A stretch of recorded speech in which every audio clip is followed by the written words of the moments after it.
Hi. അപ്പോൾ fifth മോഡിൽ പറയുന്നതിന് മുന്നേ കുറച്ച് ബേസിക് കോൺസെപ്റ്റ്സ് പറഞ്ഞുതരാം. ഒന്ന് എന്താ വെച്ചാൽ സാമ്പിളിംഗ് എന്താണെന്നൊന്ന് അറിയണം. സാമ്പിളിംഗ് എന്ന് പറഞ്ഞാൽ ഒരു കുറേ സെറ്റ് ഓഫ് വാല്യൂസ് ഉണ്ടാവും. അതിനൊരു ചെറിയ പോർഷൻ മാത്രം നമ്മൾ സെലക്ട് ചെയ്യുന്നു. ഓക്കെ.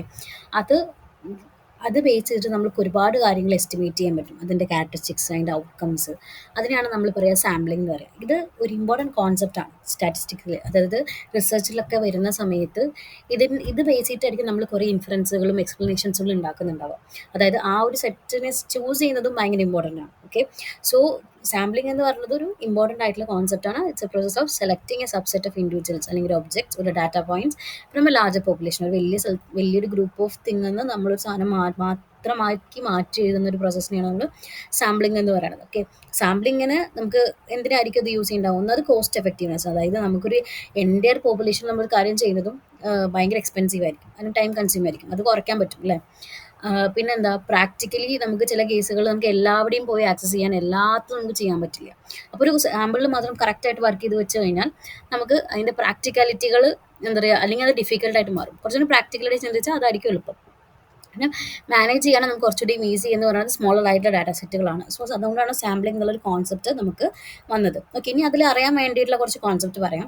പോപ്പുലേഷൻ, അതായത് ഒരു ഗ്രൂപ്പ് ഓഫ് ഡാറ്റ പോയിന്റ്സോ അല്ലെങ്കിൽ വാല്യൂസുകളെയോ നമ്മൾ കമ്പൈൻ ചെയ്ത് എഴുതുന്ന അതിനെയാണ് നമ്മൾ എന്താ പറയുക, പോപ്പുലേഷൻ എന്ന് പറയുക. അപ്പോൾ ഒരു കോളേജിനോ അല്ലെങ്കിൽ സ്കൂളിനെ സംബന്ധിച്ച് എല്ലാ സ്റ്റുഡൻസിനും കൺസിഡർ ആസ് എ പോപ്പുലേഷൻ.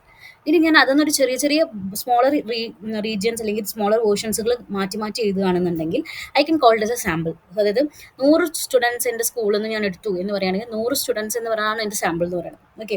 ഇനി സാമ്പിളിംഗ് ഫ്രെയിം എന്ന് പറയും, അതായത് A list of all members of the population from which the sample is drone. എവിടെ നിന്നാണ് ഞാൻ ഇത് സാമ്പിൾ സെലക്ട് ചെയ്തതെന്നുള്ളത് ഭയങ്കര ഇമ്പോർട്ടൻ്റ് ആണ്. സോ മേ ബി ഞാൻ ക്ലാസ് രജിസ്റ്ററിൽ നിന്നായിരിക്കും അല്ലെങ്കിൽ വെബ്സൈറ്റിലെ ഡാറ്റാബേസിൽ നിന്നായിരിക്കും ഉണ്ടാവുക. സോ അങ്ങനെ എടുക്കുന്നതാണ് സാമ്പിൾ ഫ്രെയിം എന്ന് പറയാം. ഓക്കെ. ഇനി പാരാമീറ്റർ, അതായത് എന്ത് രീതിയിലാണ് ഞാനിതിനെ മെഷർ ചെയ്തത്, അത് എന്ത് കോൺസെപ്റ്റിൻ്റെ ബേസിലാണ് ഞാനിത് മെഷർ ചെയ്തത്, എന്ത് ക്യാരക്ടറിസ്റ്റിക്സിൻ്റെ ബേസിലാണ് ഞാൻ ഈ പോപ്പുലേഷൻ മെഷർ ചെയ്യുന്നത്. ചിലപ്പോൾ ഹൈറ്റ് ആയിരിക്കാം, ചിലപ്പോൾ ആവറേജ് വെയിറ്റ് ആയിരിക്കാം, അല്ലാന്നുണ്ടെങ്കിൽ ചിലപ്പോൾ അവരുടെ മാർക്സ് സ്കോർ ബേസിട്ടായിരിക്കും, ആവറേജ് സ്കോർ ബേസിട്ടായിരിക്കും. സോ അതാണ് പാരാമീറ്റർ എന്ന് പറയുന്നത്. ഓക്കെ. ഇനി നമ്മൾ ഒരു ക്യാരക്ടറിസ്റ്റിക്സ് അല്ലെങ്കിൽ ഒരു സാമ്പിളിൻ്റെ ക്യാരക്ടറിസ്റ്റിക്കിനെയാണ് നമ്മൾ പറയുന്നത് സ്റ്റാറ്റിസ്റ്റിക് എന്ന് പറയുന്നത്. സ്റ്റാറ്റിസ്റ്റിക് വ്യത്യാസം മനസ്സിലാക്കണം. അപ്പോൾ നമ്മൾ തുടക്കത്തിൽ പറയുന്നത് സാമ്പിളിംഗ് എന്നുള്ള കോൺസെപ്റ്റ് ആയിരുന്നു. അതിനെ നമ്മൾ സാമ്പിൾ എടുത്തു, സാമ്പിൾ മെഷർ ചെയ്യാൻ നമ്മളൊരു ഒരു ആളുടെ സഹായം തേടുന്നു. ഓക്കെ. അതിനുശേഷം ഞാൻ പറഞ്ഞത് എന്താ വെച്ചാൽ എന്താണ് ഒരു പാരാമീറ്റർ എന്ന് പറയുന്നത്, എന്ത് രീതിയിലാണ് നമ്മൾ മെഷർ ചെയ്യുന്നത് എന്നുള്ളതാണ്. നമ്മൾ സാമ്പിളിനെ മെഷർ ചെയ്യുന്നുണ്ടെങ്കിൽ അതിൻ്റെ ക്യാരക്ടറിസ്റ്റിക് എടുക്കുകയാണെങ്കിൽ നമ്മളതിനെ സ്റ്റാറ്റിസ്റ്റിക് എന്ന് പറയും. ഓക്കെ.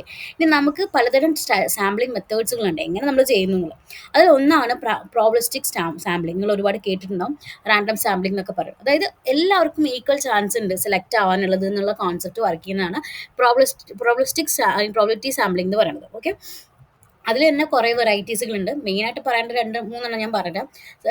പ്യുവർലി ബൈ ചാൻസ്, നമ്മൾ അതായത് ചാൻസിൽ അല്ലെങ്കിൽ ലക്കിൽ നമ്മൾ സെലക്ട് ചെയ്യുന്നതാണ് നമ്മൾ സിമ്പിൾ റാൻഡം സാമ്പിളിംഗ് എന്ന് പറയാം. ഇനി നമ്മൾ പോപ്പുലേഷൻ ഡിവൈഡ് ചെയ്ത് സബ് ഗ്രൂപ്പ് ആക്കി അതിന്ന് നമ്മൾ റാൻഡംലി എടുക്കുന്നത് തന്നെയാണ് നമ്മൾ അല്ലെങ്കിൽ സ്ട്രാറ്റിഫൈഡ് സാമ്പിളിംഗ് എന്ന് പറയാം. അതായത് നമ്മൾ വലിയ സാധനത്തിനെ കുഞ്ഞു ഈക്വലി ഡിവൈഡ് ചെയ്തിട്ട് ഓരോ ഈക്വൽ ഡിവൈഡ് ചെയ്ത സാധനത്തിൽ നമ്മൾ സ്ട്രാറ്റ എന്ന് വിളിക്കും. അതൊന്ന് റാൻഡംലി സെലക്ട് ചെയ്യുന്നതാണ് സ്ട്രാറ്റിഫൈഡ് സാമ്പിളിംഗ് എന്ന് വിളിക്കാം. ക്ലസ്റ്റർ എന്ന് പറഞ്ഞാൽ പോപ്പുലേഷൻ നമ്മൾ ക്ലസ്റ്ററാക്കി മാറ്റി റാൻഡംലി ആ ക്ലസ്റ്റേഴ്സിന് എടുക്കുന്നതിന് ക്ലസ്റ്റർ സാമ്പിളിംഗ് എന്ന് പറയാം. ഓക്കെ. പിന്നെ സിസ്റ്റമാറ്റിക് ഉണ്ട്, അത് നിങ്ങൾക്ക് അറിയേണ്ട ആവശ്യമില്ല. നോൺ പ്രോബബിലിറ്റി സാമ്പിളിംഗ് എന്ന് പറയുമ്പോൾ അവിടെ എന്താ വെച്ചാൽ ഓരോ മെമ്പറിനും ഈക്വൽ ആയിട്ടുള്ള ചാൻസ് ഉണ്ട് എന്ന് നമുക്ക് പറയാൻ പറ്റില്ല. അതാണ് നമ്മൾ നോൺ പ്രോബബിലിസ്റ്റിക് സാമ്പിളിംഗ് കൊണ്ട് ഉദ്ദേശിക്കുന്നത്. ഓക്കെ. സോ അതിലും കുറേ ഉണ്ട്, നിങ്ങൾക്ക് അതിനെക്കുറിച്ചൊന്നും ഡീറ്റെയിൽ ആയിട്ട് അറിയേണ്ട ആവശ്യമില്ല. അപ്പോൾ ഇനി നമുക്ക് അറിയേണ്ട ഒരു കോൺസെപ്റ്റ് സാമ്പിളിംഗ് എറർ എന്താണ്. സാമ്പിളിംഗ് എറർ എന്ന് ഉദ്ദേശിക്കുന്നത് ഇത്രയേ ഉള്ളൂ, നമ്മുടെ സാമ്പിൾ സ്റ്റാറ്റിസ്റ്റിക്കും, അതായത് നമ്മൾ മെഷർ ചെയ്ത നമ്മുടെ ഗ്രൂപ്പിൽ നിന്ന് കിട്ടിയ റിസൾട്ടും ആക്ച്വലി പോപ്പുലേഷൻ പാരാമീറ്റർ എന്താണ്, അത് തമ്മിൽ ഡിഫറൻസിനെയാണ് നമ്മൾ എന്താ പറയുക സാമ്പിളിംഗ് എറർ എന്ന് പറയുക. ഇപ്പോൾ ഞാനൊരു 100 സ്റ്റുഡൻസിന് ഉണ്ടാക്കി 100 സ്റ്റുഡൻസിൻ്റെ സാമ്പിൾ ഞാൻ ഉണ്ടാക്കി ഒരു മെഷർ കണ്ടുപിടിച്ചിട്ടുണ്ട്, ഒരു ആവറേജ് ഹൈറ്റ് കണ്ടുപിടിച്ചിട്ടുണ്ട്.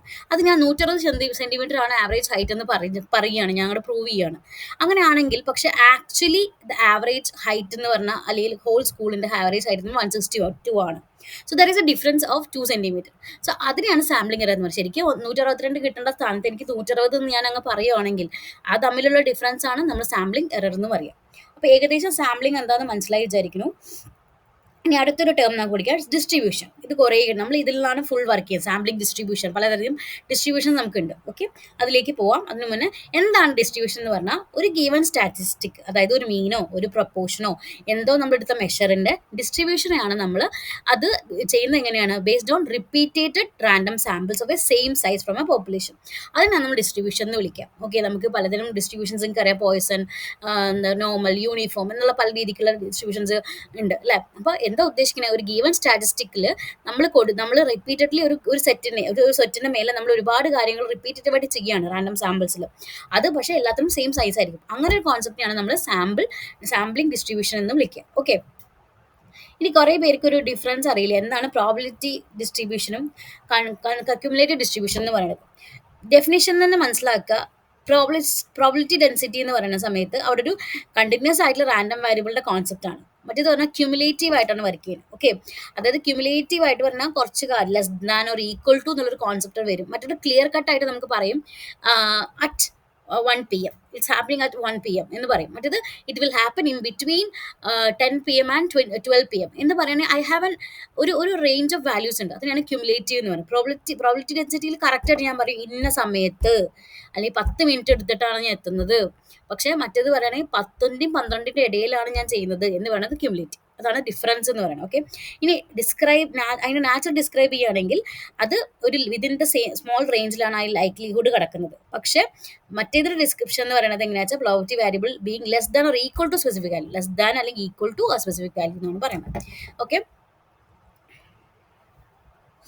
ഇനി അതിൽ വേറൊരു പോയിന്റ് പറയുകയാണെന്നുണ്ടെങ്കിൽ എപ്പോഴും can be greater than 1 but represents density not probability. ഡെൻസിറ്റിയാണ് റെപ്രസെൻറ്റ് ചെയ്യുന്നത്, പ്രോബിലിറ്റി അല്ല. ഇത് എപ്പോഴും 0 to 1 റേഞ്ചിലായിരിക്കും കിടക്കുന്നുണ്ടാവും. ഇനി നിങ്ങൾക്ക് അറിയേണ്ട വേറൊരു തിയറമാണ്.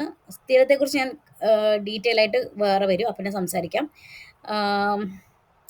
ഈ പോപ്പുലേഷൻ പാരാമീറ്റർ അല്ലെങ്കിൽ സാമ്പിൾ സ്റ്റാറ്റിസ്റ്റിക്സ് എന്നൊക്കെ കേട്ടിട്ടുണ്ടാവും നിങ്ങൾ.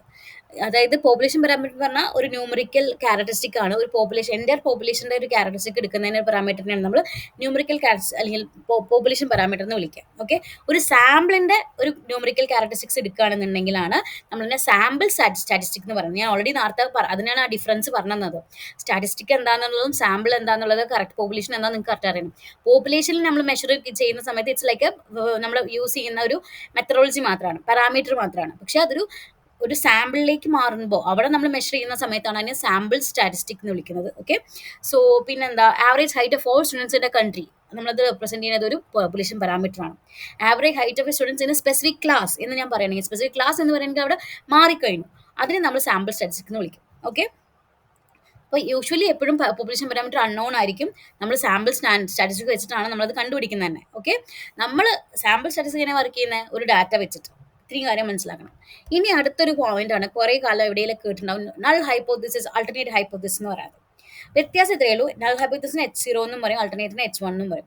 നൾ എന്ന് പറയുമ്പോൾ നമ്മൾ അവിടെ വിചാരിക്കണം അവിടെ പ്രത്യേകിച്ച് ഒരു എഫക്റ്റ് ഒന്നും ഇല്ല, ഒരു ഡിഫറൻസും ഇല്ല, എല്ലാം ഈക്വൽ ആണ് അല്ലെങ്കിൽ എല്ലാം ഒരുപോലെയാണെന്നുള്ളൊരു കോൺസെപ്റ്റിൽ വർക്ക് ചെയ്യുന്നതാണ് നൾ ഹൈപ്പോത്തിസിസ് എന്ന് പറയുന്നത്. അതായത് ഇപ്പോൾ average height of men and woman is the same. നമുക്കത് ഒരിക്കലും ആണെന്ന് നമുക്ക് പറയാൻ പറ്റില്ല, right? Because it's varies. But അവർ പറയുന്നത് എന്താണ്? The average height of men and woman is the same. So അതിന് മേലെയില്ല താഴെയില്ല, അതെല്ലാം അതേ ലെവലാണ്, അല്ലെങ്കിൽ ഒരു എഫക്റ്റും അതിലില്ല, ഒരു ഡിഫറൻസും ഇല്ല എന്ന് നമ്മൾ പ്രഖ്യാപിക്കുന്ന ഒരു കോൺസെപ്റ്റ് ഹൈപ്പോത്തിസിനെയാണ്. അങ്ങനെ ഒരു കൺസിഡറേഷൻ, അങ്ങനെ ഒരു ചിന്താഗതിനെ നമ്മൾ നൾ ഹൈപ്പോത്തിസിസ് എന്ന് പറയാം. അതൊന്ന് ചേഞ്ച് ചെയ്ത് വരുന്നതിനാണ് നമ്മൾ അൾട്ടർനേറ്റ് ഹൈപ്പോത്തിസിസ് എന്ന് വിളിക്കുക. അതായത് അതിൽ ചെറിയ എഫക്റ്റ് ഉണ്ട് അല്ലെങ്കിൽ ഒരു ഡിഫറൻസ് ഫീൽ ചെയ്യുന്നുണ്ട് എന്ന് പറയുന്നതാണ് അൾട്ടർനേറ്റ് ഹൈപ്പോത്തിസിസ് എന്ന് പറയുന്നത്.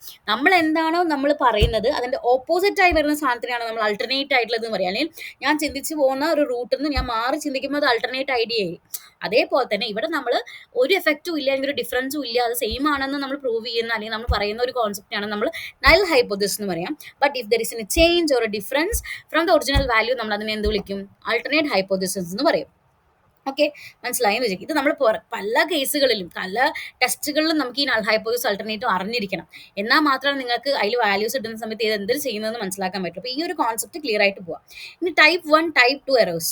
ഓക്കെ, ഇതിനെ ഞാൻ വിശേഷിപ്പിക്കുക ഫാൾസ് പോസിറ്റീവ്, ഫാൾസ് നെഗറ്റീവ് എന്നാണ്. എന്നാലേ കുറച്ചുകൂടി ക്ലിയർ ആയിട്ട് നിങ്ങൾക്ക് മനസ്സിലാവത്തുള്ളൂ. അപ്പോൾ ടൈപ്പ് 1 എറർ എന്ന് പറയുന്നതാണ് ഫാൾസ് പോസിറ്റീവ്. അതായത് ഞാനൊരു എക്സാമ്പിൾ പറയാണ്.